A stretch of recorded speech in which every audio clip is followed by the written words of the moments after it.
د خیبر پښتونخوا وزیر اعلی علي امین ګنډاپور چې کوم د 10,000 روپیو اعلان کړو هغه 10,000 روپۍ چې دی هغه تاسو په اکاونټونو کې جمع شوي دي او تاسو خپل روپۍ چې دی وس راغستی شئ خو په دې کې ځینې کسان ته میسج هم نه دی راغلی او هغو ته دا پته هم نه لګي چې موږ د دې پروګرام دپاره اهل یو که نه یو نو موږ ته به دا روپۍ میلاویږي که نه میلاویږي ځینې کسان وایي چې دا روپۍ چې دي دا ټول له ورکول پکار دي او ځینې کسان پکې دا خبره هم کوي چې دا خبره چې ده دا دروغ ده او دا روپۍ چې دي دا چاله نه ورکوي نو کومو کسانو ته چې دا روپۍ میلاو شوي دي نو هغه لاندې لازم کمنټ کوي چې دا روپۍ چې دي دا موږ ته میلاو شوي دي په دې کې ځینې کسان دا خبره هم کوي چې دا روپۍ چې دي دا مالداره کسانو ته میلاویږي نو داسې ډېر غریبانان دي چې هغه دا روپۍ چې دی دا راخلي نننۍ ویډیو چې دا هغه زموږ د دې په باره کې ده د هغې لپاره چې دی ویډیو به پوره ګورئ یو لایک شیر کمنټ چې دی ویډیو له به لازم ورکوئ بل دا ویډیو معلوماتي نو تاسو راخلئ مخکې شیر کوئ چې نور غریبانان ته هم ورسي نو کم کسان چې دا خبره کوي چې دا روپۍ چې دي دا ټول له ورکول پکار دي نو موږ هم دغه خبره کوو چې دا روپۍ چې دي دا ټول له ورکول پکار دي چې موږ ته هم د 10,000 روپۍ چې دي دا میلاو شي خو حکومت چې دی الان سات هغه اعلان دا کړو چې دا به 9 لک کسان ته چې دی دا روپۍ به میلاویږي په دې کې به دا هغه کسان ته میلاویږي چې د کمو کسانو سکور چې دی هغه د 26 نه کمې نو هغه کسان ته چې دی هغو ته به د وزیر اعلی دا روپۍ چې دي دا میلاویږي د 26 نه چې سیوا د کمو کسانو سکور دی هغه کسان ته چې دی دا روپۍ به نه میلاویږي نو ځینې کسان دا خبره کوي چې کمو کسانو ته د بېنظیر روپۍ میلاویږي چې دغه ټول دا روپۍ چې دی دا ورکړی وی نو خو بیا د حکومت کار ده چې کومو لی ورکوي او کومو لی نه ورکوي خو ځینې کسان وایي چې موږ به خپلې روپۍ چې دي دا به څنګه چک کوو چې موږ د دې لپاره اهل یو که نه یو ځکه چې د سکور هغه کم لینک چې دی هغه کار نه کوي تا چې کومه ویډیو کړې ده نو په هغه طریقه باندې خو موږ خپل اهلیت چې دی چک کوو نو هغه لینک چې دی دا کار نه کوي نو حالن ساعت چې دی هغه ویب سایټ چې دی د حکومت د طرفه بند دی بل چې کله آزاد شو نو په هغې باندې موږ بیا تاسو له جدا ویډیو جوړو خو په هغه باندې چې دی موږ ویډیو پوره نه ګورو چې ویډیو موږ پوره ونه ګورو نو موږ ته صحیح معلومات راونه رسي ځکه په دې باندې موږ 2-3 ویډیوګانې کړو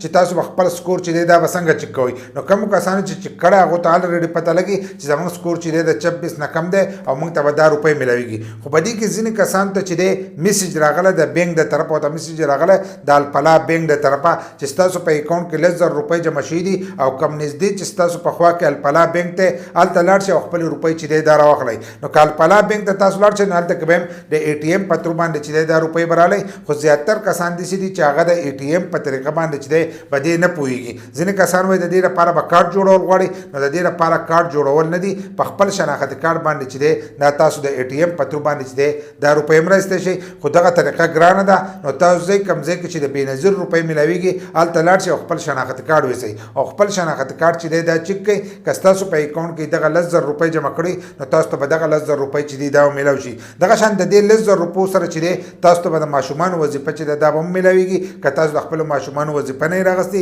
دغه شان دي که تاسو د نشنما پروګرام روپۍ نه یې راغستې نو تاسو ته به سره هغه روپۍ چې دي دا به هم میلاویږي نو خپلې روپۍ چې هر کله چک کوئ نو د هغې سره رسید چې دی دا لازم رالی چې رسید راوانخلئ نو ګوره باقي روپۍ چې دي دغې کسانو به ستاسو نه کټ کړي ځکه دا یو پروګرام نه دی د دې سره د کفالت پروګرام روپۍ دي لکه کومې چې د بېنظیر روپۍ میلاویږي دغه شان د نشنما پروګرام دی د ماشومانو د روپۍ دي داسې پکې نور پروګرامونه اکثر ریټ شي د هغې هغه روپۍ پکې میلاویږي لکه څنګه چې اوس د وزیر اعلی دا 10,000 روپۍ دي نو رسید چې دی دا لازم رالی د هغې سره به دا پته تاسو ته لګي چې ستاسو په اکاونټ کې 100 روپۍ دي او تاسو ته 100 روپۍ میلاو شي خو کم کسان چې وایي موږ ته دا پته نه لګي چې زموږ په اکاونټ کې دا روپۍ جمع شوي دي که نه دي د هغې لپاره به تاسو ځئ کوم ځای کې چې د بېنظیر روپۍ میلاویږي نو هلته کې تاسو خپلې روپۍ چې دی دا چک کولی شئ که ستاسو په اکاونټ کې دغه روپۍ جمع کړئ نو تاسو ته میلاویږي او حالن ساعت چې دی د ټولو په اکاونټونو کې دغه 10,000 روپۍ چې دي جمع شوي دي کم کسان چې د دې دپاره اهل دي کم چې اهل نه دي نو هغه کسان ته چې دی دا به نه میلاویږي که تاسو ته ووایي چې دا ستاسو په اکاونټ کې نشته نو دا روپۍ چې دي دا به تاسو ته بیا چې دی